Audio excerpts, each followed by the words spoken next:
2 Samuel chapters 23 and 24. These are the last words of David, the declaration of David, son of Jesse, the declaration of the man raised on high, the one anointed by the God of Jacob. This is the most delightful of Israel's songs. The Spirit of the Lord spoke through me. His word was on my tongue. The God of Israel spoke. The rock of Israel said to me, the one who rules the people with justice, who rules in the fear of God, is like the morning light when the sun rises on a cloudless morning, and the glisten of rain on sprouting grass. Is it not true my house is with God? For he has established a permanent covenant with me, ordered and secured in every detail. Will he not bring about my whole salvation and my every desire? But all the wicked are like thorns, raked aside. They can never be picked up by hand.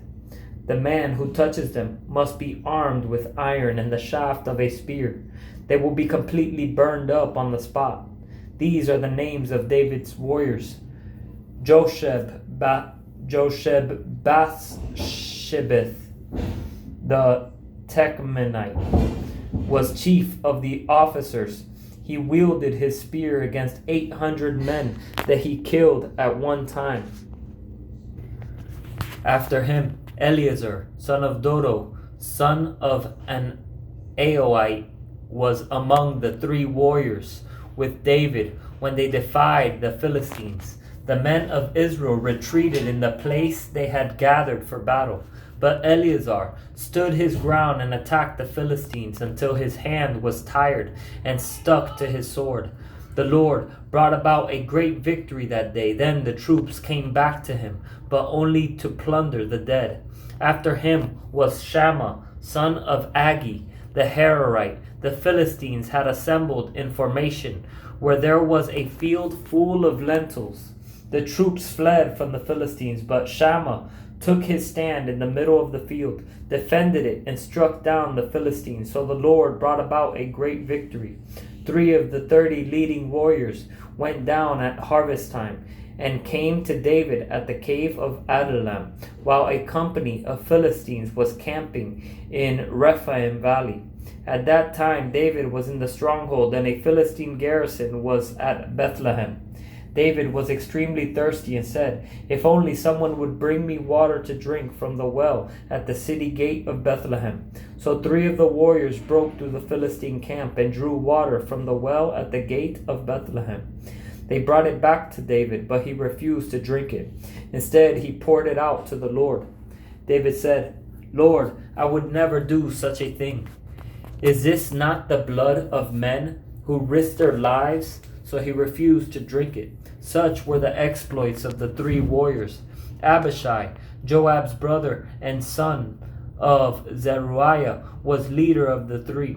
He wielded his spear against 300 men and killed them, gaining a reputation among the 3. Was he not more honored than the 3? He became their commander, even though he did not become one of the 3. Benaiah, son of Jehoiada, was the son of a brave man from Kabzeel, a man of many exploits.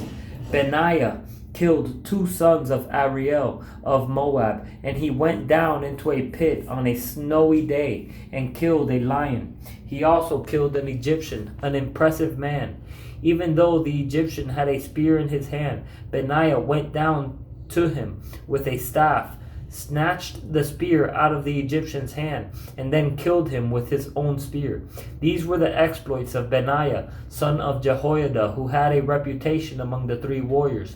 He was the most honored of the 30, but he did not become one of the 3. David put him in charge of his bodyguard.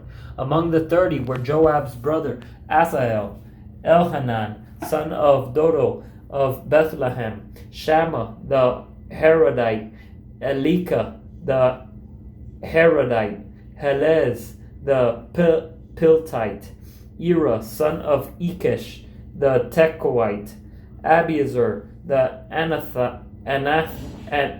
Anathothite, Mebunai the Hushathite, Zalman the Ahoite, Maharai the Netophathite, Heleb, son of Baana, the Netophathite, Ittai, son of Ribai, from Gibeah of the Benjaminites, Benaiah, the Pirathonite, Hiddai, from the Wadis of Gaash, Abi Alban, the Arbathite, Asmaveth, the Barhumite, Eliaba, the Shaalbanite, the sons of Jashan, Jonathan, son of Shema, the Hararite, Ahiam, son of Sherar, the Hararite, Eliphelet, son of Ashabai, son of Maacathite, son of the Maacathite,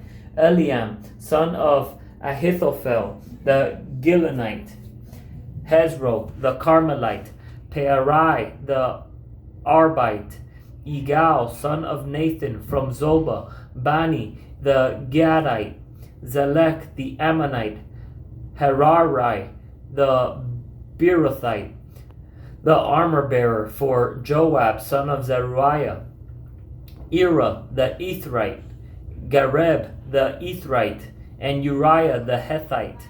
There were 37 in all.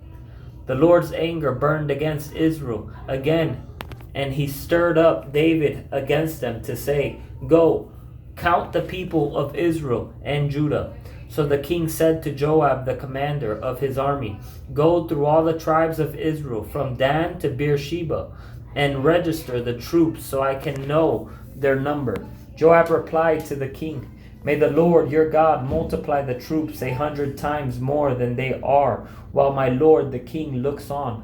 But why does my lord the king want to do this?" Yet the king's order prevailed over Joab and the commanders of the army. So Joab and the commanders of the army left the king's presence to register the troops of Israel. They crossed the Jordan and camped in Aroer, south of the town, in the middle of the valley, and then proceeded toward Gad and Jazar. They went to Gilead and to the land of the Hittites, and continued on to Dan-Jaan and around to Sidon. They went to the fortress of Tyre and all the cities of the Hittites and Canaanites. Afterward they went to the Negev of Judah at Beersheba. When they had gone through the whole land, they returned to Jerusalem at the end of 9 months and 20 days. Joab gave the king the total of the registration of the troops. There were 800,000 valiant armed men from Judah and 500,000 men from Judah. There were 800,000 valiant armed men from Israel and 500,000 men from Judah. David's conscience troubled him after he had taken a census of the troops. He said to the Lord, "I have sinned greatly in what I've done. Now, Lord, because I've been very foolish, please take away your servant's guilt." When David got up in the morning, the word of the Lord had come to the prophet Gad, David's seer. "Go and say to David, this is what the Lord says. I am offering you 3 choices.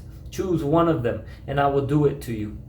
So Gad went to David, told him the choices, and asked him, "Do you want 3 years of famine to come on your land, to flee from your foes 3 months while they pursue you, or to have a plague on your land 3 days? Now consider carefully what answer I should take back to the one who sent me." David answered Gad, "I have great anxiety. Please let us fall into the Lord's hands, because his mercies are great, but don't let me fall into human hands." So the Lord sent a plague. I think that was kind of foolish on David's end, because you should fear God, not fear man. Don't worry about what man could do to you, but worry about what God could do to you, because man could only kill the flesh, and after that do no more. But the Lord has the power to kill the flesh and toss your soul into hell for all eternity. So the Lord sent a plague on Israel from that morning until the appointed time. From Dan to Beersheba, 70,000 men died. Then the angel extended his hand toward Jerusalem to destroy it. But the Lord relented concerning the destruction and said to the angel who was destroying the people, "Enough, withdraw your hand now." The angel of the Lord was then at the threshing floor of Arana, the Jebusite. When David saw the angel striking the people, he said to the Lord, "Look, I am the one who has sinned. I am the one who has done wrong. But these sheep, what have they done? Please let your hand be against me and my father's family." Gad came to David that day and said to him, "Go up and set up an altar to the Lord on the threshing floor of Araunah the Jebusite." David went up in obedience to Gad's command, just as the Lord had commanded. Araunah looked down and saw the king and his servants coming toward him. So he went out and paid homage to the king with his face to the ground. Araunah said, "Why has my lord the king come to his servant?"